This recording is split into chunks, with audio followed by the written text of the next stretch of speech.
માંડવીની AIIMS hospital ખાતે dental ક્લિનિકનો શુભારંભ કરવામાં આવ્યો। મારું નામ છે ડૉક્ટર હિમા રાઠોડ। હું છેલ્લા 2 વર્ષથી માંડવીમાં કામ કરું છું એઝ અ ડેન્ટલ સર્જન।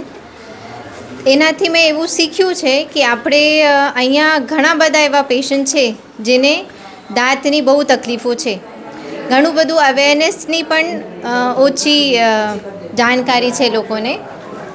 શું તકલીફ હોય અને શું કરવાનું એ લોકોને નથી ખબર। એટલે એ પ્રમાણે આપણે જોવા જઈએ તો અહીંયા બીચનું એરિયો છે, ફ્લોરાઇડ કન્ટેન્ટ વધારે હોય છે પાણીમાં, એના લીધે પણ ઘણું બધું નુકસાન થાય છે દાંતને।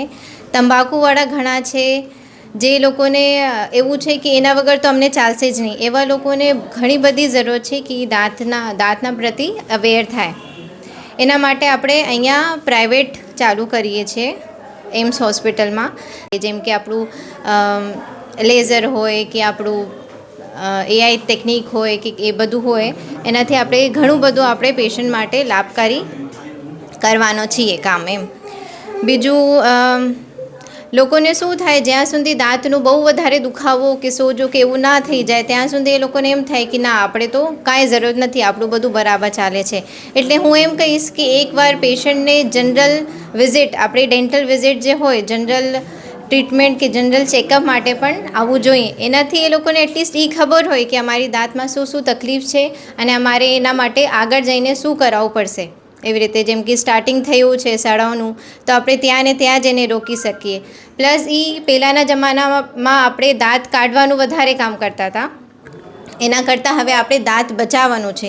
કેમ કે જે કુદરતી વસ્તુ છે એને આપણે નહીં બચાવશું તો કુદરતી જેવું કોઈ ના થાય।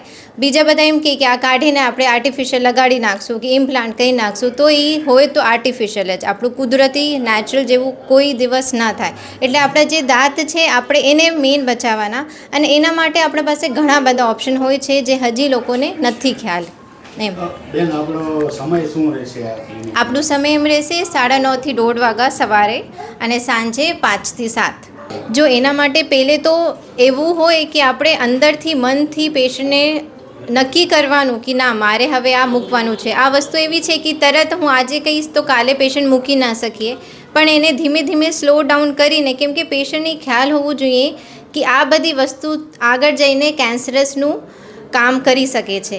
એટલે એ લોકોને ખબર નથી, એના માટે આપણે પહેલાંથી એને સ્ટોપ કરવા માટે ઘણા બધા મેડિસિન્સ, ચ્યુઇંગમ્સ એ ઘણું બધું આવે છે, પણ એનું પ્રોપર લાઇન ઓફ ટ્રીટમેન્ટ થાય, એ જે પેશન્ટ નક્કી કરે એના માટે આપણે એ ચાલુ કરી શકીએ।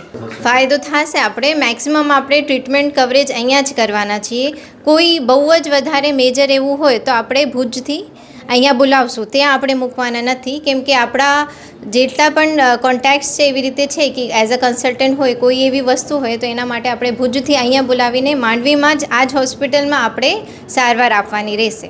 આ 2024ની શરૂઆતમાં જ આપણે નવી ડેન્ટલની સુવિધા આપણે એમ્સ હોસ્પિટલમાં ચાલુ કર્યા છે। એનો મુખ્ય ઉદ્દેશ એ છે કે 2012-13માં આપણે ડેન્ટલ સર્વિસ આપણી હોસ્પિટલમાં ચાલુ કરી હતી, પણ એ વખતનો અનુભવ એવો હતો કે સામાન્ય રીતે 32C બનાવવા માટે, એટલે કે ડેન્ચર બનાવવા માટે, અને RCT ત્યારે ડેવલપ થઈ રહી હતી, એટલે કે દાંત બચાવવાની જે સર્જરી છે એની શરૂઆત હતી।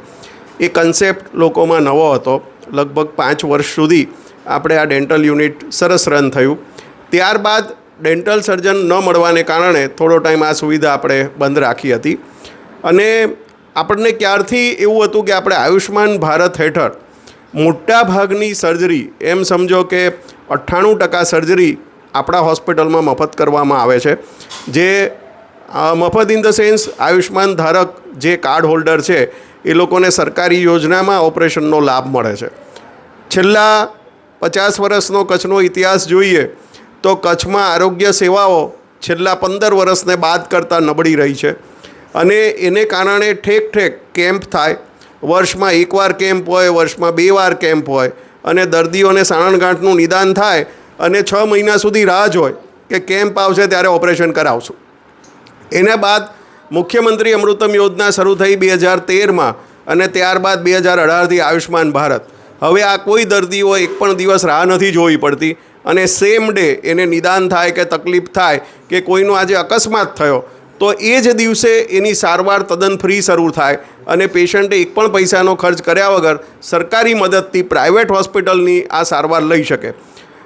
સરકારની સાથે રહેવાના ઉદ્દેશ સાથે હર હંમેશ મા યોજના જ્યારે ગુજરાતમાં શરૂ થઈ ત્યારે પ્રથમ 16 હોસ્પિટલમાં પણ માંડવીની એમ્સ હોસ્પિટલ હતી અને આયુષ્માન ભારત શરૂ થયું ત્યારથી પહેલા દિવસથી આયુષ્માન ભારતમાં એમ્સ હોસ્પિટલ કામ કરી રહી છે.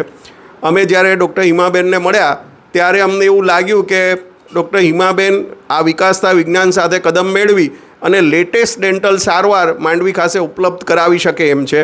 અને અમે એમને રિક્વેસ્ટ કરી કે જે રીતે આ બધા જ ઓપરેશન ફ્રી થાય છે એમ ટૂંક સમયમાં આપણે આયુષ્માન ભારતમાં પણ ડેન્ટલ સર્જરીની પરમિશન માટે મૂકી રહ્યા છીએ. આજથી એમની સુવિધાઓ શરૂ થઈ છે અને આપણે પણ એમાં અપ્લાય કરશું એટલે ટૂંક ભવિષ્યમાં આયુષ્માન ભારત હેઠળ લેટેસ્ટ ડેન્ટલ સારવાર દર્દીને મફત થઈ શકે એના માટેનો આ પ્રયાસ અમે કર્યો છે. ફરીથી મોદી સાહેબનું જે સપનું છે કે સ્વચ્છ ભારત સાથે સ્વસ્થ ભારત, એ જ રીતે જેમ બેને કહ્યું, આગળ બધાએ વાત કરી કે વ્યસન મુક્તિ માટેનું કામ કરી અને જે વ્યસને જે નુકસાન કર્યું છે ત્યાં સુધી એને દૂર કરવા લેટેસ્ટ વિજ્ઞાનનો સહારો લઈ અને આપણે સૌ સાથે મળીને કામ કરીએ અને હિમાબેન એમના આ સાહસમાં ડેન્ટલ સર્જરીમાં માંડવીની એક જે બહુ મોટી ખૂટતી કડી છે પૂરી કરે એવી શુભેચ્છાઓ સાથે. Thank you.